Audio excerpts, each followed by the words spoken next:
Hello and welcome to a brand new Arseblog Arsecast right here on arseblog.com. How are you? Hope you're well. Thank you very much as always for being here. It is an Interlull Arsecast. It is also the last Interlull of this particular season. After that, it's wham, bam, and thank you, ma'am, into the final 10 games of the season. Other clubs may have more, but frankly, that is none of our business. It's nothing to do with us if they have to play more games in the FA Cup or play more games in Europe and travel and have to deal with things like tiredness from traveling and hanging around airports and fatigue and injuries and aches and strains and niggles and the difficulties that come with challenging in 3 competitions. You know, it's nothing to do with us. All we can do is concentrate on the games that we have left, and there's going to be some discussion of those games in a second now because we're just going to get on with this podcast. It is a very quiet week, not much happening beyond the fact that everybody is sitting around hoping and praying that all of our players come back from international duty fit, healthy, unscathed and ready to go. So let's just crack on with this week's show, and I'm delighted to welcome back from The Athletic, it's Art de Roche. Hi Art. Hi Andrew, I hope you're doing well. And once again, I hope the listeners are doing well. I'm sure they are. All the better for hearing you. How are you feeling now this... we're recording on a Thursday afternoon. We're in the middle of an interlull. Arsenal are 8 points clear at the top of the table. There's 10 games to go. How are you personally dealing with the balance between the fear of international duty injuries and the excitement to come and the potential prize at the end of it? What are your coping mechanisms for staying zen and calm? In terms of how I'm feeling, I'm quite calm at the minute. Obviously not much is going on, so there's not much to stress about. Yeah. And I think for me, I guess once we get into the thick of it, my kind of coping mechanism, I'm not sure if it's healthy, is just detachment, emotionally detaching from everything. But in terms of like actual stuff I do to kind of get away from football, I like to play video games quite a bit. So that's been taking up a bit of time as well. Oh yeah, you're a streamer guy, right? I see you. Yeah, I was streaming some Hogwarts Legacy. Hopefully there's some fans of that. So yeah, I've been big into that, and luckily the story is quite entertaining. All right. Well. So after this podcast, people can find you on Twitch or wherever it is, and potentially, yeah, they can get a bit more art. Look, it is an interlull. It is quiet, and for that reason, I have solicited some questions from our Discord. Our Patreon members on Discord. So we'll do a few of these questions and see what we can get through. And given that it is the international break, Gabriel, I don't know. See, if he's English, he's probably a Gabriel. If he's Brazilian, he's a Gabriel. Yeah. I don't know how to deal with it. Either or, anyway. G-Man would like to know your opinion on the suspicious injuries to Rashford and Haaland. My opinion is... that they will be available on April 1st. I think, yeah, we've seen over the years, we've gotten used to it, I feel, in terms of players from clubs who are fighting for something, picking up magic knocks around international breaks. Maybe that's something Arsenal players should be doing a bit more. Who knows? But... yeah, I reckon they'll be fine once the Premier League kicks back off. I think so. I mean, the Haaland one was, he went initially, I think he went away with Norway, and they apparently highlighted a groin injury, which, couldn't have been a surprise before he went. Rashford didn't even go in the first place. I mean, how do you find the balance with that? The way Mikel Arteta talks about his players and their need to be able to perform at a high level every 3 or 4 days. And the reality is, when you have good players, when you've got a team that's good enough to be challenging for the Premier League title, chances are you've got a lot of players who are good enough to be playing for their countries. So part and parcel of that is them being able to deal with the dual challenge of domestic football and European football, all of that, what they've got to do for their club, but also what they've got to do for their countries.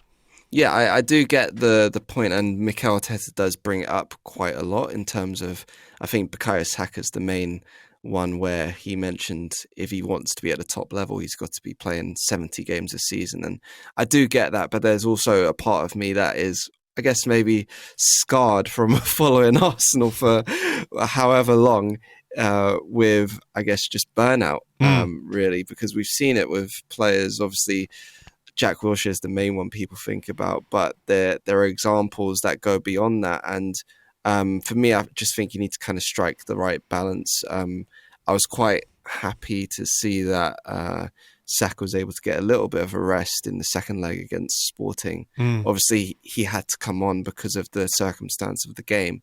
But that's also a quality kind of thing where you look at other squads like Manchester City, their depth is ridiculous, really. So you see that they don't have to do what Arsenal and Mikel Arteta has done in terms of naming very similar or the same starting 11 for the majority of the season. And of course, there's going to be benefits to both kind of approaches. With Arsenal, the benefits are the players really get into a groove and a rhythm and an understanding of what is required from each other. And even though maybe we can see what they are, opposition teams are still having problems kind of getting to grips with that.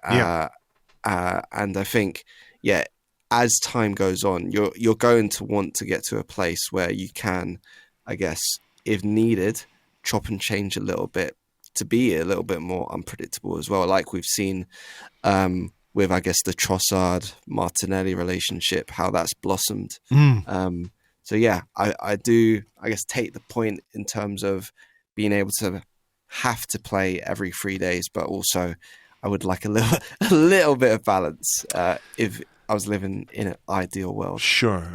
We never will, unfortunately, live in an ideal world, Art, but, we can get as close as we can. Just, you mentioned Trossard there and Martinelli. We had an interesting question here from Batty Goals Machine Gun, who said, there's been a lot of talk about the partnerships and understandings built up within this squad by players just playing together a lot over the course of a season. So while it's good when we have all our players available, it also means that when we rotate, some combinations don't seem to work. For example, when Eddie Nketiah comes in for Jesus, it seems to affect Martinelli. When Tomiyasu comes in for Ben White, we're slightly less effective down the right-hand side.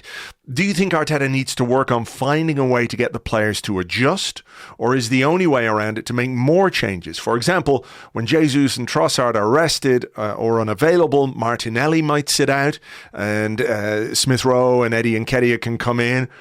He said, I might be wrong, but I seem to recall this combination working well last season when Nketiah broke through, rather than have Nketiah and Martinelli on at the same time. So the perception is that without Gabriel Jesus, without a player of that type, and I think Trossard is a bit more Gabriel Jesus than he is Eddie Nketiah, it has an impact on Gabriel Martinelli, who's obviously come back into form since Trossard has come back into the team. I don't think it's quite as cut and dried as that, but I do think it's an interesting question.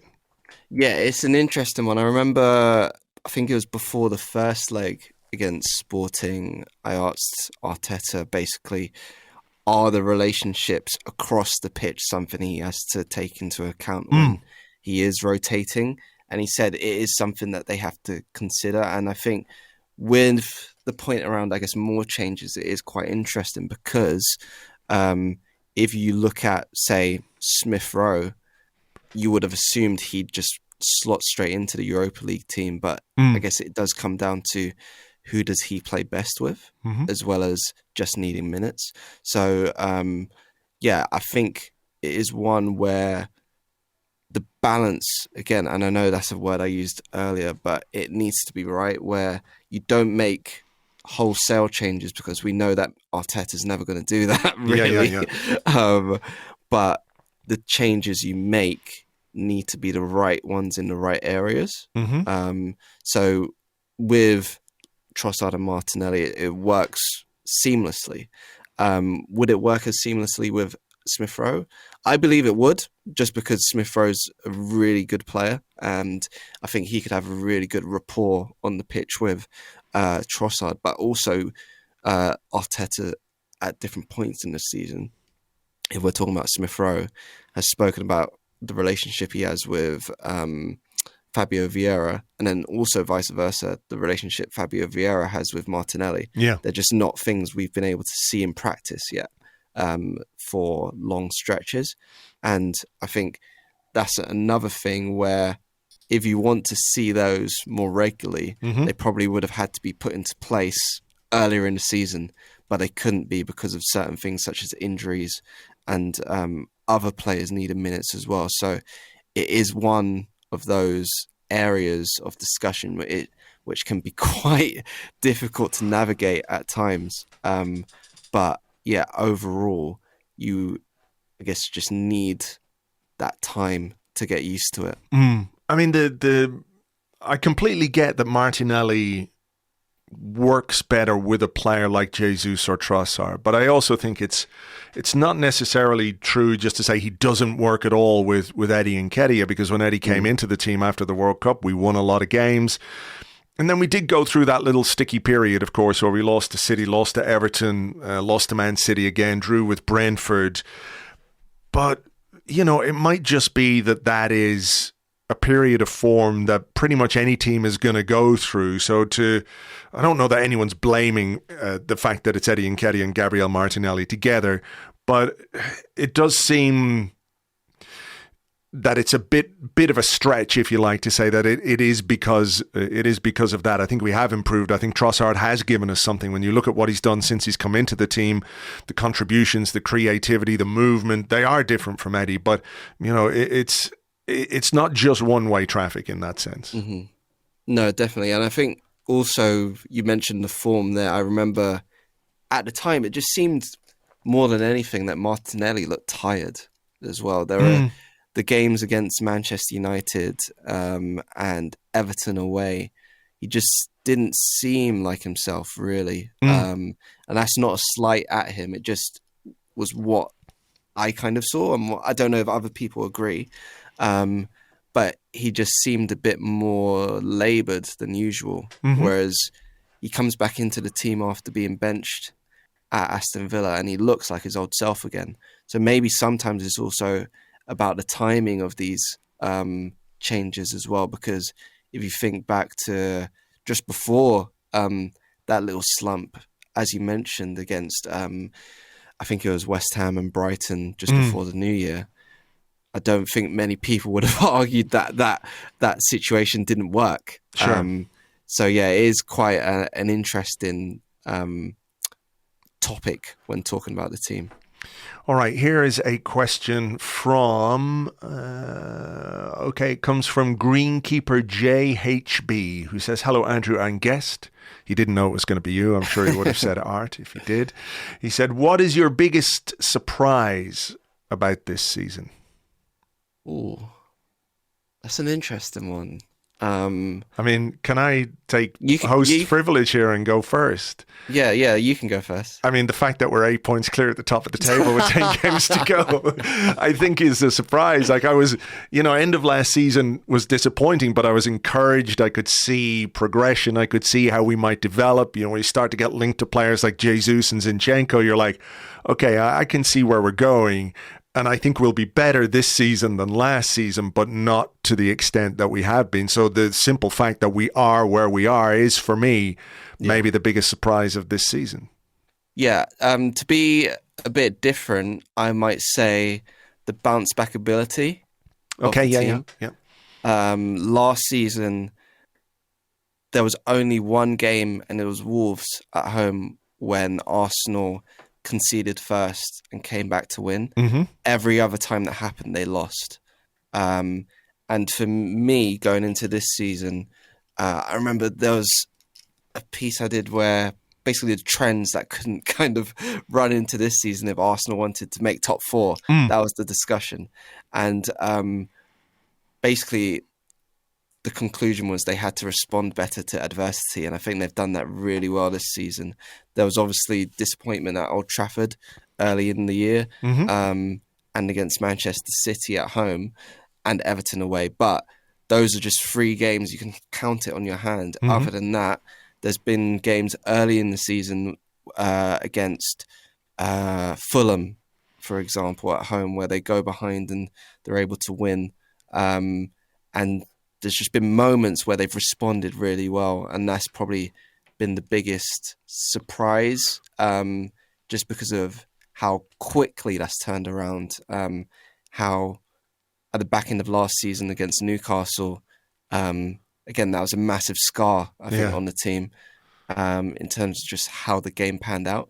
And they just seem a lot more mature in how they deal with those situations this season. I'd agree. I mean, the West Ham game, when we just came back from the World Cup and we went a goal down, it was a penalty, I think, and came back to win the game 3-1. And I think, it's a really interesting observation, because you see it in games as well.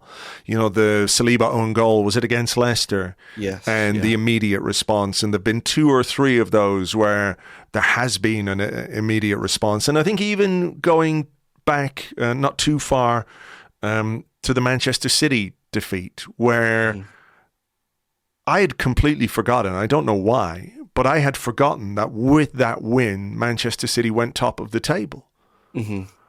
And there was a lot of talk about how, well, that's it now for Arsenal. They've been caught, they've been reeled in, the pressure has got to them a bit, City will do what City do, and chances are they're going to go on and win it from here.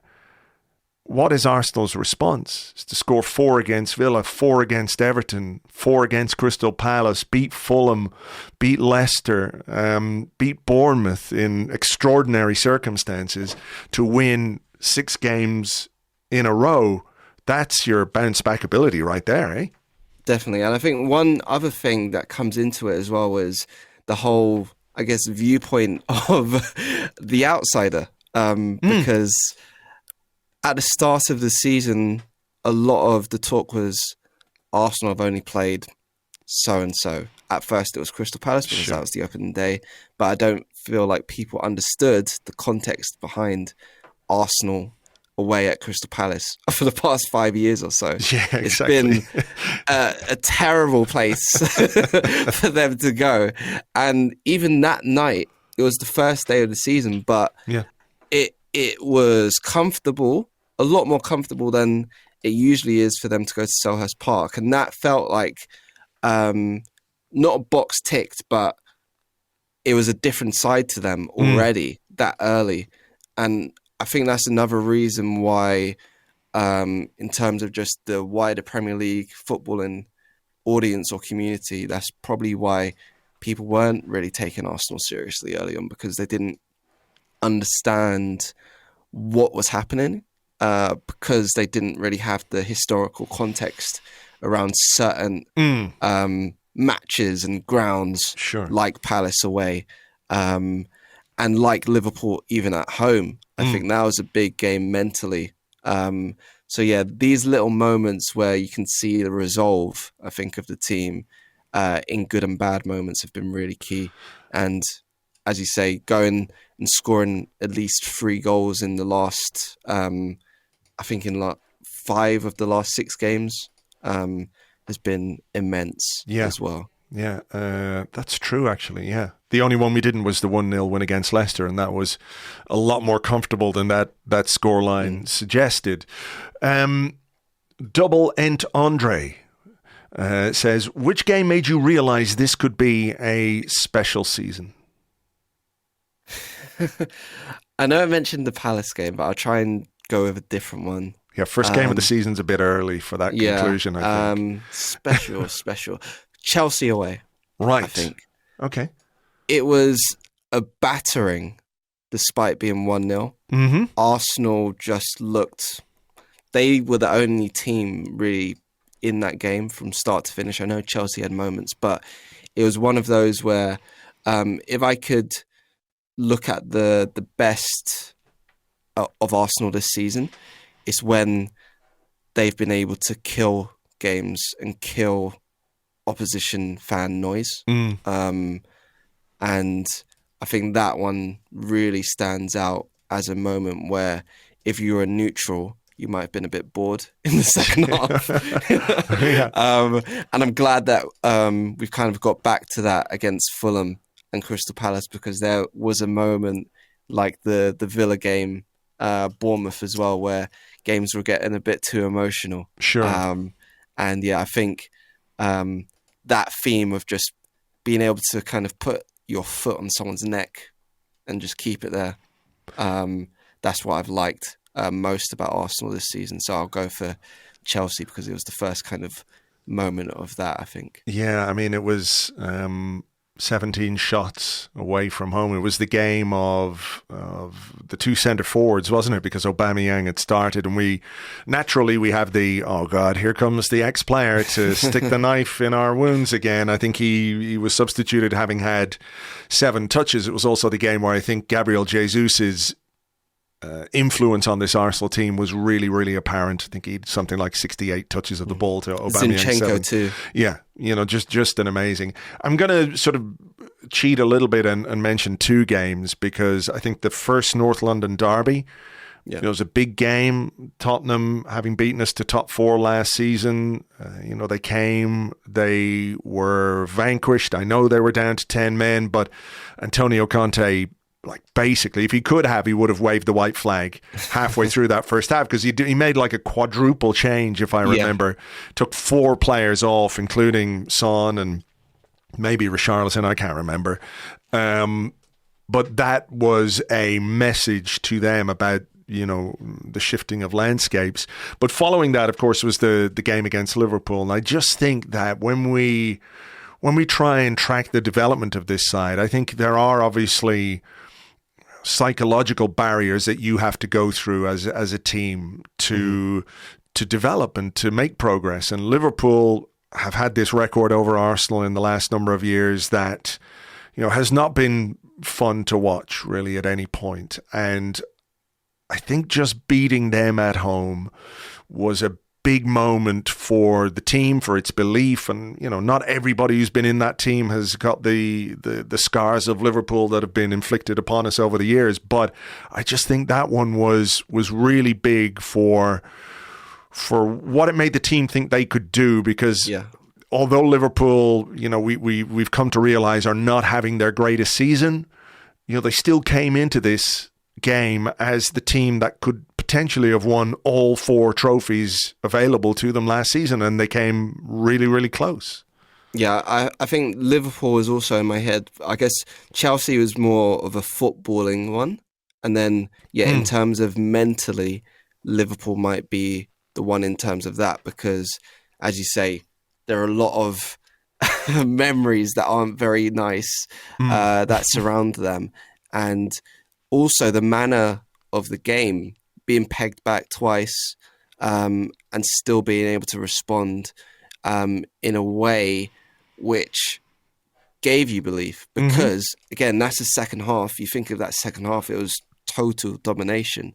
And, okay, maybe there's a bit of luck with a penalty coming to for the third goal. But overall, Arsenal were the only team really attacking in that second half. And I think going forward, what it says you can do, I guess when you punch through that glass ceiling that's been there for ages, and it just almost tells you there's more to come, basically. Yeah. And that's another one where you mentioned, Liverpool weren't having the best season and still aren't. So opposition fans may have been, it's not the real Liverpool, but I don't think the players would have felt that way at all. No. I think that was another massive one too. All right, just sort of continuing on that theme, Master Johnbury says, we're all rightly caught up in this season's title race, but how do you feel about the team's prospects going forward? Is this our one and only chance of a title charge given the money elsewhere in the Premier League, or is it simply the first season of our dynasty of success?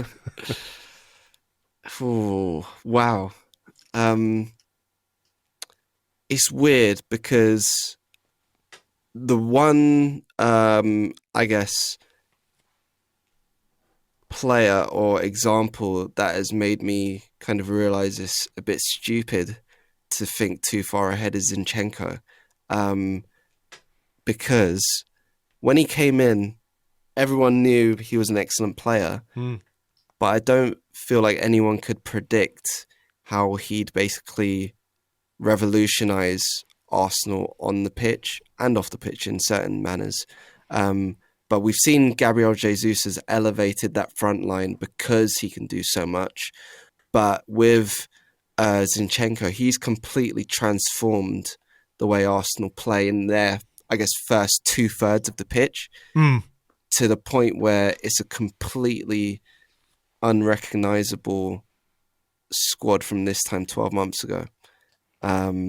So in a kind of roundabout way to answer that question, the way I'm looking at it is I don't know where this team can go, and I'm happy about that because I couldn't foresee what would happen with Zinchenko coming in. And if I can't foresee what happens further down the line, I'm cool with that. I just hope that they're able to obviously, I guess, stamp their authority on this season, the rest of this season.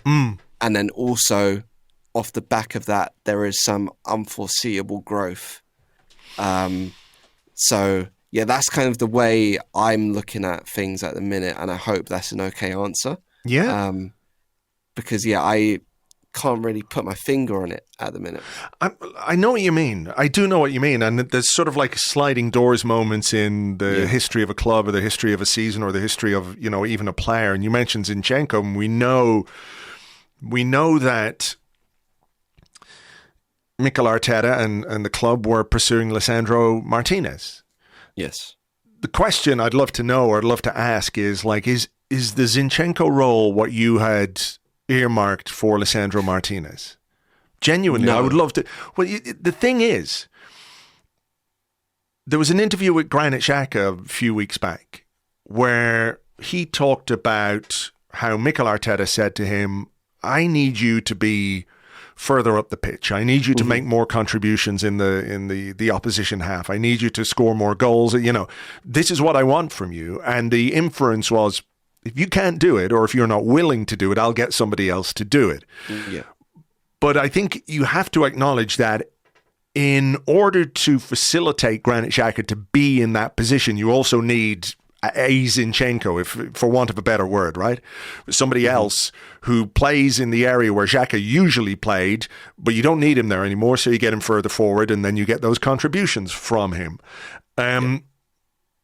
Like, what would have happened? Was this the plan? What would have happened if we'd signed Lisandro Martinez? I mean, it's not beyond the realms of possibility that he could have come in and played in that left back position, because he did play a bit in midfield before.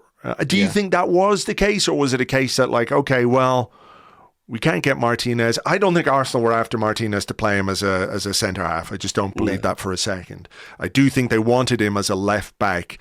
And the left back in the system, like, I don't think he's or was looked at as a kind of Kieran Tierney, if that makes sense. You're more traditional fullback. So it's so fascinating to think about how it could have been different. You know, let's say without the relationship with Erik ten Hag, maybe Arsenal would have been a more attractive destination for him. Yeah, I think it would be like maybe just not to the extent that Zinchenko's been able to do it.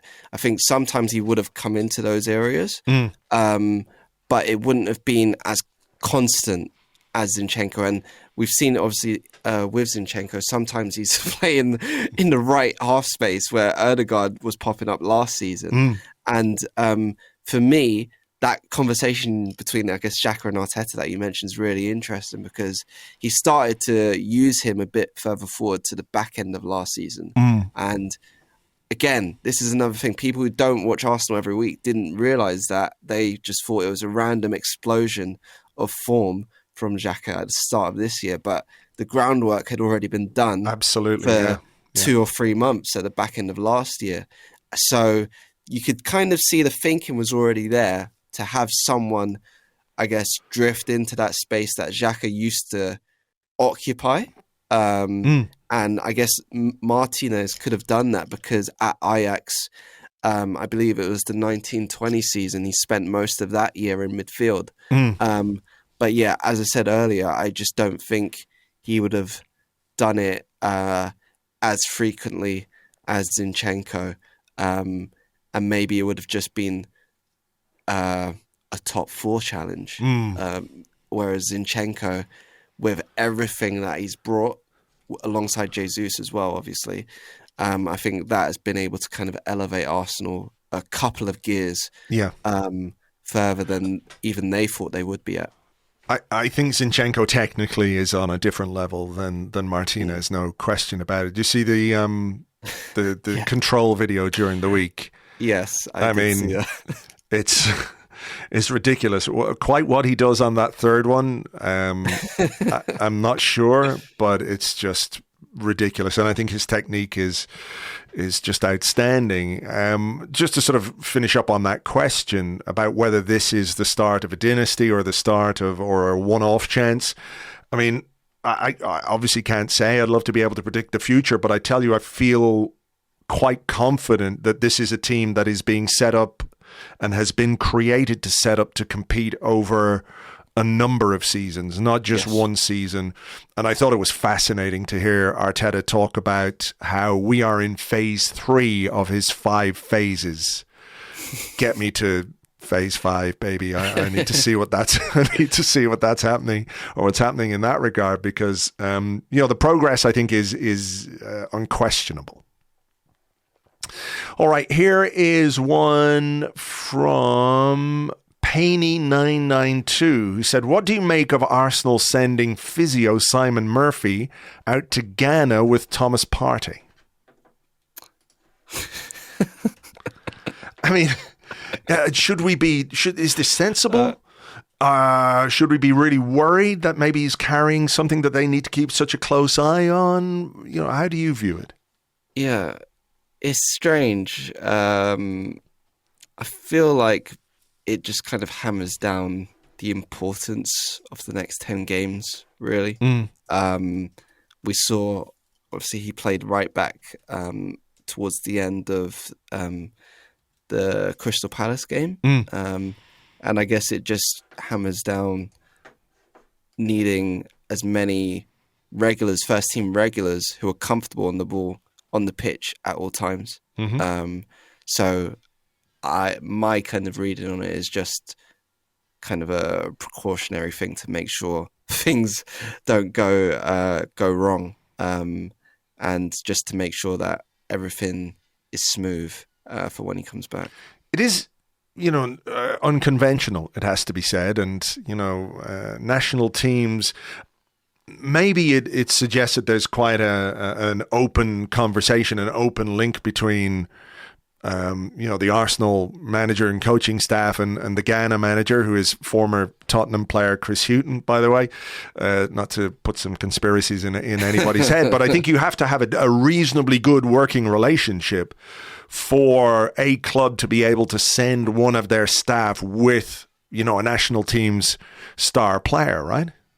Definitely. I feel like, I guess, communication and understanding around fitness is something that has needed work over the past few years. And you can see that, especially with the way Arsenal have dealt with returning players, that has improved. If we rewind about just over 2 years ago, and remember Mikel Arteta pushing Thomas Partey back on the pitch against Tottenham, and then him getting re-injured quite soon afterwards.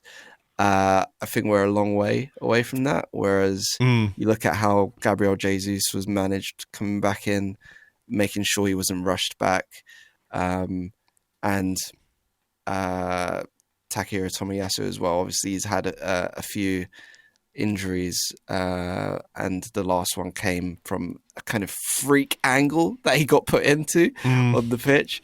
But I think we're kind of at a place now where hopefully just things are being managed the right ways, and it's a continuation of that, hopefully. You rather, touched on it very briefly there about Partey playing a right back. This isn't anyone's question, but the discussion about what we might do at right back, should we need to play anyone other than Ben White there, is quite it's a discussion that a lot of people are having, I should say. So do you have any thoughts on that particular situation, on how you might deal with that as a challenge? Mikel Arteta talks about injuries and absences as challenges that you have to go through in a season. What's your $64,000 idea on that one? I think the plan B is probably what we saw against Crystal Palace, in terms of Partey dropping in there for the rest of the game. If White was to, I guess, maybe move in field or not play a game, that might be what I'd assume would happen. Obviously, Royal Waters was on the bench against Crystal Palace, and I think the big thing is just getting him ready in case he's needed. Being on the bench there, away at Sporting as well, he was on the bench and around I guess the situation. So it's just more, because we remember last season there was big stretches where, say, Omari Hutchinson, Mika Bierf, Salah were on the bench for large stretches of the second half of the year, but they didn't actually come on and make their debut. So it's just a think about being ready for if you're needed. If. Yeah, if. And if Waters is needed, I think he's shown, like, throughout his academy career at Arsenal, he is quite dependable. For the 18s in the Youth Cup, he obviously plays more regularly for the 21s, but he's been used as a left-sided centre-back in the Youth Cup run because they trust him to do that. He was also the only academy player that got taken to America in pre-season and played left back against Everton and did quite well there, to be fair. So it's another player who's very versatile, has a good skill set, and if needed, obviously it's going to be a big thing if he is needed, but sure. I don't think Arteta would jump to him straight away just because of what we've learned from Arteta over the past 3 years. We know that he likes to kind of keep his senior players in as much as possible. So yeah. Jim says, goodly morning. Is the upcoming match against City the biggest Arsenal game since the Champions League final in 2006? I'm struggling to think of any game that matches the stakes of that one, and which will almost certainly be the death of a good portion of the fan base. Which clearly I hope doesn't happen. I hope everyone survives, primarily because we've got the right result, but also, it's just football, I guess. But it is a matter of life and death. We know that. Yeah, I'd probably agree. I was trying to rack my brains as you were going through that question, and I can't really think of one as big. I remember watching the Champions League final, and that was the first game that made me cry. I don't think you're alone there. I saw a lot of tears that night in Paris, that's for sure. And that's another one. When we talk about sliding doors moments, that is a big one. Like, I still struggle to think about Manuel Almunia because there are things that happened that night which could have halted a lot of progress for those early Emirates years. You never know how things could have went if Arsenal went into a new stadium off the back of winning the Champions League. Yeah. It's that unforeseeable future where if you have an inch a certain way, things can be completely different. Yeah. If they had VAR, he would have been offside, wasn't he? Belletti, I think it was Belletti who was offside. And it's just insane to think about. And it's probably not a good thing to think about it too much, if I'm being honest. But yeah, I think it probably is the biggest game since that day. Hopefully the result goes the way we want it to. Yeah, I mean, I'm really in one game at a time territory. If I wanted to, I could have said that as well. Because I think like the biggest thing is just enjoying the ride. That's it. No, it is. And look, I stand by that. I think it's an important thing for everyone to try and enjoy it. But for my own coping mechanism really is not thinking about what lies ahead too far. It's like, okay, let's get this done. Let's get that done. And, I will worry about what happens after Leeds.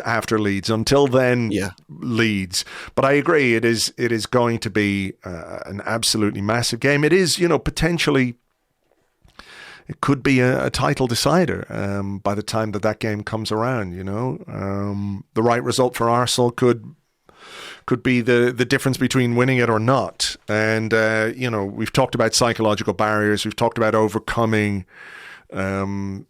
teams and circumstances which in the past have been troublesome for us. Manchester City is another one of those that I hope we've got in our locker this season, but we'll figure it down the line. Okay, let's do one more before we go from TK Samuels, who says, with Mesut Ozil announcing his retirement, what are some of your favourite Mesut Ozil moments at Arsenal? Yeah, so I, like anyone, would have a few. I remember his last few, games in the 1920 season.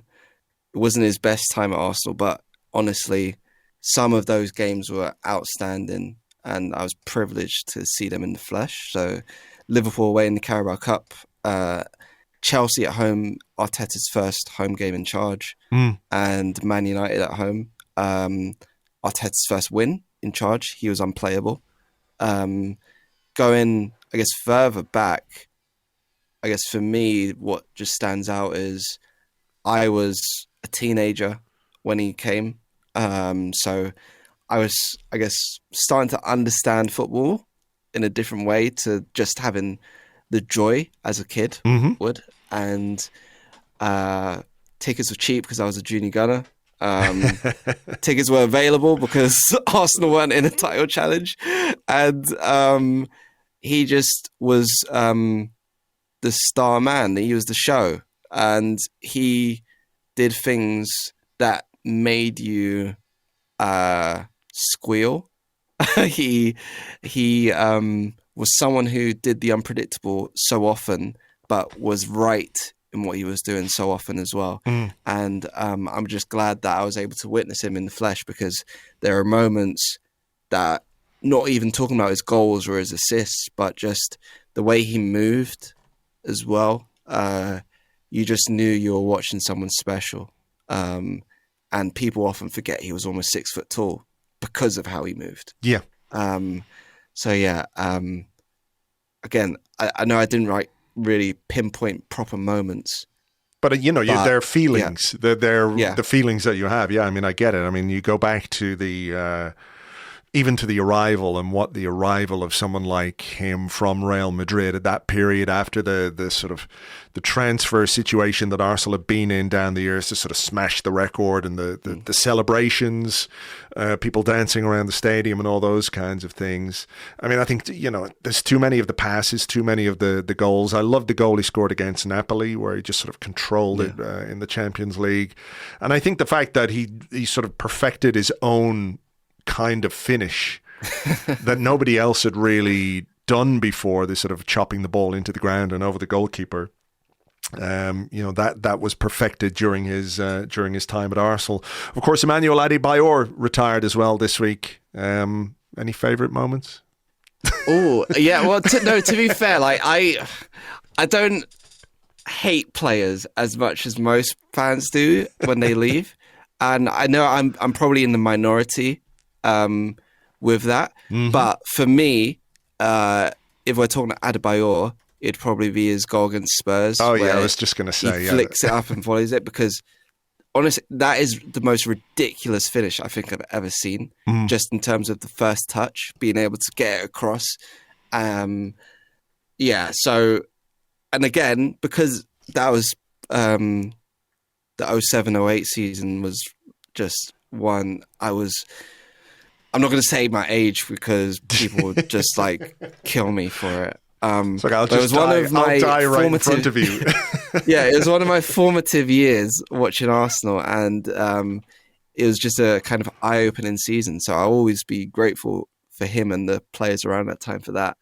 And yeah, I don't have a burning hatred for him anymore. That's all right. That's fair enough. Life is too short for all that kind of hatred, I guess. I do think that goal against Spurs was ridiculous. I remember him scoring an amazing goal against Derby County as well, maybe in one game.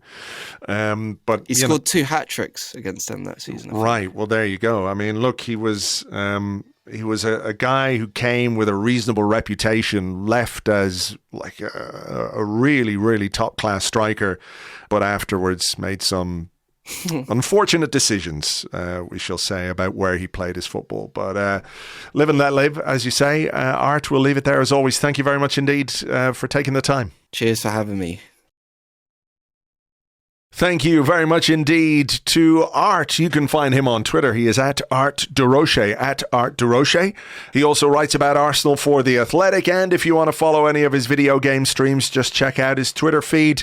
He often posts the links there. So if that's your bag, check out Art in all of those places. Right, I'm going to leave it there for this week's show. Thank you very much indeed for being here. We will, of course, have an Arsecast Extra for you on Monday. There has been some good stuff over on Patreon this week. We have an episode of Waffle, the podcast in which James and I answer questions about anything and everything except Arsenal. That is there for you to listen to right now. Hopefully we'll have some more stuff for you next week as well, before we get into the nuts and bolts of preparing ourselves for the run-in. For now, have yourselves a great weekend. Thanks again for listening, and we will catch you on the next one. Until then, cheers. Bye-bye.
Players? Where are the players?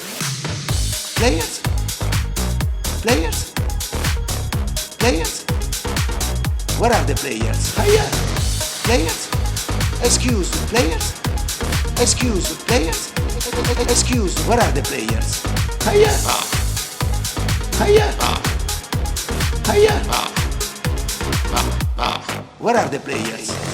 Thank you very much.